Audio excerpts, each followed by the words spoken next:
Hello and good morning all of you. स्वागत आहे तुमचं मेगाबिट एज्युकेशनच्या युट्यूब चॅनलवर. तर चला आजचे व्होकॅब्युलरीचे वर्ड्स बघूया, त्यांचे सिनोनिम्स, अँटोनिम्स, मराठी आणि हिंदीमध्ये मीनिंग्स आणि जे पण सेंटेन्सेस दिले आहेत त्या सेंटेन्सेसमध्ये कसा वर्डला यूज करण्यात आलेला आहे ते तुम्ही एकदा ट्राय करून बघा किंवा स्वतःच्या मनाने काही सेंटेन्सेस सुद्धा तयार करून बघा. सो स्टार्ट करूया आजच्या सेशनला. आपल्या फर्स्ट वर्ड आहे आपल्याचा तो आहे ब्रेक थ्रू. ब्रेक थ्रू म्हणजे काय होतं? ब्रेक थ्रूचं मिनिंग काय आहे तर an instance of notable progress in the development of knowledge, technology और स्किल. म्हणजेच काय होणे तर डेव्हलपमेंट होणे कशामध्ये, एकतर नॉलेजमध्ये, टेक्नॉलॉजीमध्ये किंवा स्किल्समध्ये. त्याला काय म्हटलं जातं? ब्रेक थ्रू असं म्हटलं जातं. म्हणजेच काय होणे तर प्रगती होणे किंवा एखादा शोध लागणे. ओके, एखादा शोध लागला आहे म्हणजेच डेव्हलपमेंट होत आहे. टेक्नॉलॉजीमध्ये काहीतरी शोध लागलेला आहे. स्किलमध्ये म्हणजेच एखाद्याची कोणती काही स्किल आहे त्याच्यामध्ये ते प्रगती करत आहे, यशस्वी होत आहे, त्याला काय म्हटलं जातं? ब्रेक थ्रू असं म्हटलं जातं. सो ब्रेक थ्रूचं मिनिंग काय आहे? An instance of notable progress in the development of, कशामध्ये डेव्हलपमेंट तर नॉलेजमध्ये, टेक्नॉलॉजीमध्ये आणि स्किलमध्ये. त्याला म्हटलं जातं ब्रेक थ्रू. हिंदीमध्ये मिनिंग आहे ब्रेक थ्रूचं वृद्धी होणं आणि मराठीमध्ये काय म्हटलं जातं? प्रगती होणे किंवा यशस्वी वाटचाल किंवा महत्वाचा शोध लागणे. सो ब्रेक थ्रूचं हिंदीमध्ये मिनिंग होतं वृद्धी, मराठीमध्ये होतं प्रगती, यशस्वी वाटचाल आणि महत्वाचा शोध. सिनोनिम्स आहेत इम्प्रूव्हमेंट, ऍडव्हान्समेंट आणि एनहान्समेंट आणि अँटोनिम्स आहेत सेटबॅक आणि कोलॅप्स. ओके, सो ब्रेक थ्रूचे सिनोनिम्स काय आहेत तर इम्प्रूव्हमेंट, ऍडव्हान्समेंट आणि एनहान्समेंट आणि अँटोनिम्स आहेत सेटबॅक आणि कोलॅप्स. नेक्स्ट वर्ड बघूया. हे सेंटेन्स दिलेलं आहे, या सेंटेन्स एकदा तुम्ही ट्राय करून बघा की कसं त्याच्यामध्ये यूज करण्यात आलेलं आहे ब्रेक थ्रूला, किंवा स्वतःच्या मनाने सुद्धा सेंटेन्स एकदा ट्राय करा आणि तुम्ही कमेंट बॉक्समध्ये सुद्धा टाकू शकता. जर तुम्हाला वाटत असेल की आपलं सेंटेन्स तुम्हाला एकदा बघायचं आहे की करेक्ट आहे की नाही, तर तुम्ही कमेंट बॉक्समध्ये टाका. आम्ही तुम्हाला कळवू की तो तुम्ही करेक्ट यूज केलेला आहे का वर्ड त्या सेंटेन्समध्ये म्हणून की नाही. ओके, नेक्स्ट बघूया. नेक्स्ट वर्ड आहे परएम्प्टरी. ओके, याचं प्रोनाउन्सिएशन कसं करायचं आहे? परएम्प्टरी. परएम्प्टरी. ओके, प्रोनाउन्सिएशन काय आहे याचं? परएम्प्टरी. स्पेलिंग आहे PEREMPTORY. मिनिंग होतं याचं as an authoritarian. Okay, AUTHORITARIAN. काय होतं याचं meaning? As an authoritarian. Authoritarian म्हणजे काय होते की जो काय करतो, अधिकार दाखवतो, जो हुकूम सोडतो, त्याला म्हटलं जातं परएम्प्टरी. हिंदीमध्ये मिनिंग होतं परएम्प्टरीचं आदेश पूर्ण आणि मराठीमध्ये मिनिंग होतं हुकुमशाही.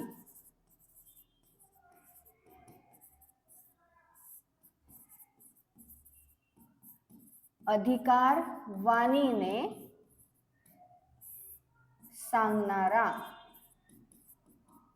म्हणजे काय करत आहे की एखादा कोणी व्यक्ती आहे जो अधिकाराने सांगत आहे त्याला म्हटलं जातं परएम्प्टरी. परएम्प्टरीचं मिनिंग होतं मग ऍज इन अथॉरिटेरियन. हिंदीमध्ये मिनिंग होतं आदेशपूर्ण, मराठीमध्ये होतं हुकुमशाही, अधिकार वाणीने सांगणारा. सिनोनिम्स आहेत अथॉरिटेरियन, अग्रेसिव्ह आणि कमांडिंग आणि अँटोनिम्स आहेत हंबल, अनअज्युमिंग आणि इनडिसिसिव्ह. काय आहेत परएम्प्टरीचे सिनोनिम्स? अथॉरिटेरियन, अग्रेसिव्ह आणि कमांडिंग आणि अँटोनिम्स आहेत हंबल, अनअज्युमिंग आणि इनडिसिसिव्ह. नेक्स्ट बघूया वर्ड. नेक्स्ट वर्ड आहे कोलोसल. COLOSSAL. कोलोसल. कोलोसलचं मिनिंग होतं ऍज इन गिगॅन्टिक. ऍज इन गिगॅन्टिक म्हणजे काय होतं तर खूप प्रचंड जे आहे, ह्यूज आहे, त्याला म्हटलं जातं कोलोसल. ओके, हिंदीमध्ये कोलोसलचं मिनिंग होतं अतिविशाल. अतिविशाल म्हणजे काय होतं? अगदी अफाट आहे, विराट आहे, त्याला म्हटलं जातं प्रचंड आहे, त्याला म्हटलं जातं कोलोसल. सो कोलोसलचं इंग्लिशमध्ये मिनिंग होतं ऍज इन गिगॅन्टिक. हिंदीमध्ये त्याला म्हटलं जातं अतिविशाल. मराठीमध्ये मिनिंग होतं कोलोसलचं प्रचंड, विराट आणि अफाट. सिनोनिम्स आहेत कशाचे सिनोनिम्स? कोलोसलचे सिनोनिम्स आहेत गिगॅन्टिक, ह्यूज. ओके, ह्यूज डबल आलेला आहे. सो कोलोसलचे सिनोनिम्स काय आहेत? गिगॅन्टिक आणि ह्यूज. आणि अँटोनिम्स आहेत टायनी, मायक्रो आणि लिलिपुटियन. ओके, अँटोनिम्स आहेत कोलोसलचे टायनी, मायक्रो आणि लिलिपुटियन. नेक्स्ट वर्ड आहे डीम, DEEM, डीम. डीमचं मिनिंग होतं as in to think. As in to think म्हणजे काय, तर सोचणे, विचार करणे. ओके, विचार करणे, सोचणे किंवा समजणे किंवा मानून घेणे, त्याला म्हटलं जातं डीम करणे. म्हणजे डीम म्हणजे काय होतं मग, ॲज इन टू थिंक. हिंदीमध्ये मिनिंग होतं डीमचं सोचणं, मराठीमध्ये होतं मानणे, समजणे आणि वाटणे. सो डीमचं मिनिंग आहे ॲज इन टू थिंक. हिंदीमध्ये मिनिंग होतं सोचणं, मराठीमध्ये होतं मानणे, समजणे आणि वाटणे. सिनोनिम्स आहेत डीमचे गेस, अज्युम आणि सपोज. आणि अँटोनिम्स आहेत क्वेश्चन, सस्पेक्ट आणि डाऊट. ओके, डीमचे सिनोनिम्स परत एकदा बघूया आपण. गेस आहे, अज्युम आहे आणि सपोज आहे. आणि अँटोनिम्स आहेत क्वेश्चन, सस्पेक्ट आणि डाऊट. नेक्स्ट वर्ड बघूया. नेक्स्ट वर्ड आहे फॉल आउट. फॉल आउटचं मिनिंग होतं to express different opinions about the something often angrily. म्हणजेच काय आहे, तर एखादा कोणाचा, सगळे ग्रुपनी बसले आहेत, ओके, आणि एखादा विषय चालू आहे, तर त्या विषयामध्ये कोणाकोणाचे काही वेगळे मत असू शकतात. ओके, तर ते जे मत असतात, मतभेद होतात, त्यांना काय म्हटलं जातं, फॉल आउट असं म्हटलं जातं. मतभेद झालं की काय होतं, वादविवाद तिथे होतो. सो फॉल आउटचं मिनिंग काय आहे, to express a different opinion. म्हणजेच एकाच गोष्टीवर प्रत्येक व्यक्तीचे वेगळे वेगळे ओपिनियन्स असतात. म्हणजेच वेगळ्या वेगळ्या व्यक्तींचे काय असतात, त्याचे वेगळे वेगळे मतं असतात, त्याला म्हटलं जातं फॉल आउट. सो फॉल आउटचं मिनिंग होतं to express different opinions about something often angry. आणि ते पण कशाने दाखवणे, अँग्रीली दाखवणे, त्याला म्हटलं जातं फॉल आउट.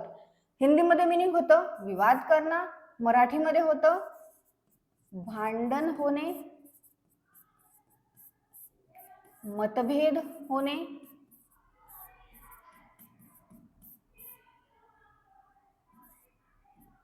किंवा खटका उडणे. सो फॉल आउटचं मिनिंग आहे to express different opinions about something often angrily. म्हणजेच एखाद्या गोष्टीवर वेगळे वेगळे ओपिनियन असणे आणि ते पण दाखवून देणे अँग्रीपणे, ओके, रागाने, त्याला म्हटलं जातं फॉल आउट. म्हणजेच काय, तर हिंदीमध्ये होतं विवाद करणं, मराठीमध्ये होतं भांडण होणे, मतभेद होणे आणि खटका उडणे. सिनोनिम्स आहेत आर्ग्यू, फाईट आणि क्वारल. आणि अँटोनिम्स आहेत ऍक्सेप्ट, ऍग्री आणि ऍसेप्ट. ओके, सिनोनिम्स आहेत फॉल आउटचे आर्ग्यू, फाईट आणि क्वारल. आणि अँटोनिम्स आहेत ऍक्सेप्ट, ऍग्री आणि ऍसेप्ट. नेक्स्ट बघूया. नेक्स्ट वर्ड आहे कोहेशन. कोहेशनचं मिनिंग होतं ॲज इन युनिटी. युनिटी म्हणजे काय, तर एकजुटता, ओके, एकी करून राहणे, त्याला म्हटलं जातं कोहेशन. कोहेशनचं मिनिंग आहे ॲज इन युनिटी. हिंदीमध्ये मिनिंग होतं एकजुटता, मराठीमध्ये काय होतं एकात्मता, एकता किंवा सलगता. सो कोहेशनचं मिनिंग आहे ॲज इन युनिटी. हिंदीमध्ये मिनिंग होतं एकजुटता, मराठीमध्ये त्याला म्हटलं जातं की एकता आहे सगळ्यांमध्ये, एकमत आहे आणि सलगता आहे. सिनोनिम्स आहेत युनिटी, फ्रेंडशिप आणि कोलॅबोरेशन. आणि अँटोनिम्स आहेत कॉन्फ्लिक्ट, हेट्रेड आणि अँटेगोनिझम. कोहेशनचे सिनोनिम्स परत एकदा बघूया आपण. सिनोनिम्स आणि अँटोनिम्स काय आहेत. सिनोनिम्स आहेत युनिटी, फ्रेंडशिप आणि कोलॅबोरेशन. अँटोनिम्स आहेत कॉन्फ्लिक्ट, हेट्रेड आणि अँटेगोनिझम. नेक्स्ट वर्ड बघूया. नेक्स्ट वर्ड आहे रेव्हलेशन, REVELATION. रेव्हलेशन म्हणजे काय होतं, तर याच्यामध्येच बघा इथे वर्ड आहे रिव्हील करणे. रिव्हील करणे म्हणजे काय करणे, तर एखादी काही गोष्ट असली ते सांगणे, ओके, काही एखादं गुपित आहे तर ते गुपित रिव्हील करणे म्हणजे सांगून देणे, उघड करणे, त्याला म्हटलं जातं रेव्हलेशन. सो रेव्हलेशनचं मिनिंग आहे ॲज इन डिस्क्लोजर. म्हणजेच जे गोष्ट क्लोजर मध्ये आहे त्याला डिस्क्लोज करणे, सगळ्यांसमोर सांगून देणे, त्याला म्हटलं जातं रेव्हलेशन. म्हणजेच हिंदीमध्ये होतं प्रकटीकरण आणि हिंदीमध्ये काय होतं, रेव्हलेशनचं मिनिंग प्रकटीकरण, मराठीमध्ये होतं साक्षात्कार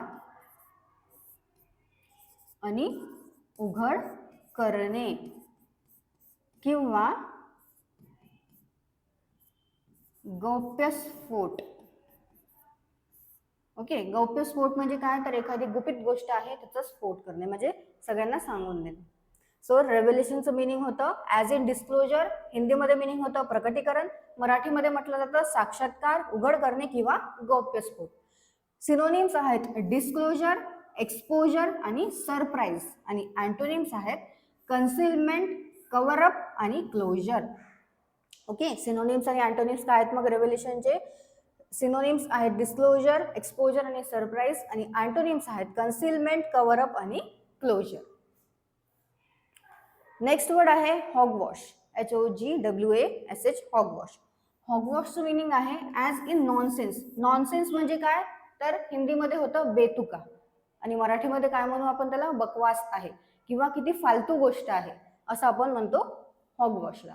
सो हॉगवॉशचं मिनिंग काय आहे, ॲज इन नॉनसेन्स म्हणजेच काय, हिंदीमध्ये होतं बेतुकी, मराठीमध्ये होतं फालतू गोष्ट, फालतू गोष्टी, बकवास किंवा थापा. ओके, ज्याला काहीच अर्थ नाही आहे. हॉगवॉशचं मिनिंग आहे ॲज इन नॉनसेन्स, हिंदीमध्ये मिनिंग होतं हॉगवॉशचं बेतुकी, मराठीमध्ये होतं फालतू गोष्टी, बकवास आणि थापा. सिनोनिम्स आहेत गार्बेज, नट्स आणि रबिश, आणि अँटोनिम्स आहेत रिझनेबलनेस, जजमेंट आणि सेन्स. ओके, सिनोनिम्स हॉगवॉशचे आहे गार्बेज, नट्स आणि रबिश, अँटोनिम्स आहेत रिझनेबलनेस, जजमेंट आणि सेन्स. नेक्स्ट वर्ड आहे सरफिट. ओके, प्रोनाउन्स कसं करायचं आहे याला, तर सरफिट असं याचं प्रोनाउन्सिएशन आहे, SURFEIT, सर्फिट. सरफिटचं मिनिंग होतं as in to glut.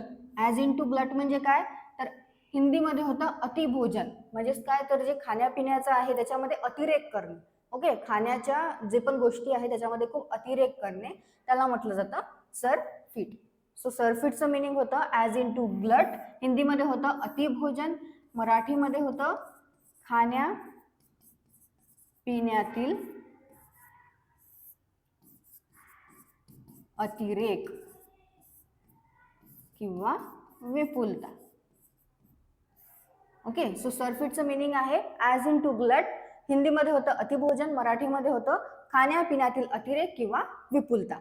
Synonyms आहेत स्टफ, ग्लट आणि फिल, आणि अँटोनिम्स आहेत डाएट आणि फास्ट. ओके, सिनोनिम्स काय आहेत सरफिटचे, स्टफ, ग्लट आणि फिल, आणि अँटोनिम्स आहेत डाएट आणि फास्ट. आजचा आपला लास्ट वर्ड बघूया, तो आहे बिहिस्ट, BEHEST, बिहिस्ट. बिहिस्टचं मिनिंग आहे as in addict. As in addict म्हणजे काय होतं, तर आदेश. हिंदीमध्ये काय होतं, बिहिस्टचं मिनिंग आदेश, मराठीमध्ये काय होतं, आज्ञा, हुकूम, आदेश पण म्हटलं जातं मराठीमध्ये, आणि अनुरोध. ओके, सो बिहिस्टचं मिनिंग आहे ॲज इन एडिक्ट, हिंदीमध्ये मिनिंग होतं आदेश, मराठीमध्ये होतं आज्ञा, हुकूम आणि आदेश आणि अनुरोध, हे मराठीमध्ये मिनिंग्स आहेत बिहिस्टचे. सिनोनिम्स आहेत एडिक्ट, इन्स्ट्रक्शन आणि ऑर्डर, आणि अँटोनिम्स आहेत रिकमेंडेशन, सजेशन आणि प्रपोजल. ओके, सो बिहिस्टचे सिनोनिम्स काय आहेत, एडिक्ट, इन्स्ट्रक्शन आणि ऑर्डर, आणि अँटोनिम्स आहेत रिकमेंडेशन, सजेशन आणि प्रपोजल.